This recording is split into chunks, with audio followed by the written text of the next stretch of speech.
Inihayagan ng Office of the Civil Defense sa OCD Region 2 na posibleng itaas sa red alert status ang buong Cagayan Valley Region dahil sa inaasahang pananalasa ng bagyong Uwan na kasalukuyang nasa labas pa ng Philippine Area of Responsibility.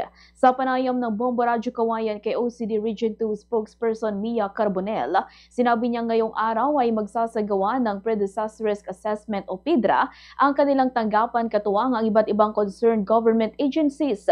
Layunin ng pagpupulong na ito na mapagplanuhan ng maaga ang mga kinakailangang hakbang para sa paghahanda sa pagdating ng naturang bagyo.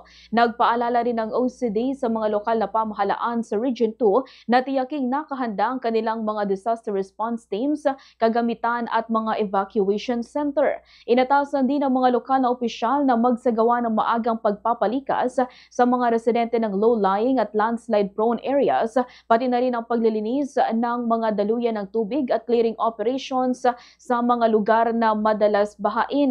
Sa kasalukuyan, nasa blue alert status pa ang Operation Center ng OCD Region 2, ngunit inaasahang itataas ito sa red alert ngayong araw kapag lumakas pa ang bagyo o pumasok na ito sa PAR. Inaasahan na ang bagyo ay tatahak patungong northern o central Luzon kung saan maaari itong maglandfall bago tuluyang humina sa oras na tumama sa kalupaan. Pinapayuhan ang publiko, lalo na ang mga nasa mababang lugar at tabing dagat, na patuloy na mag-monitor sa mga weather bulletin ng Pag-asa at sundin ang mga abiso ng lokal na otoridad upang maiwasan ang anumang sakuna.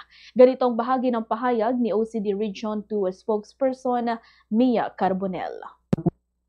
Po tayo ng pre-disaster risk assessment kung saan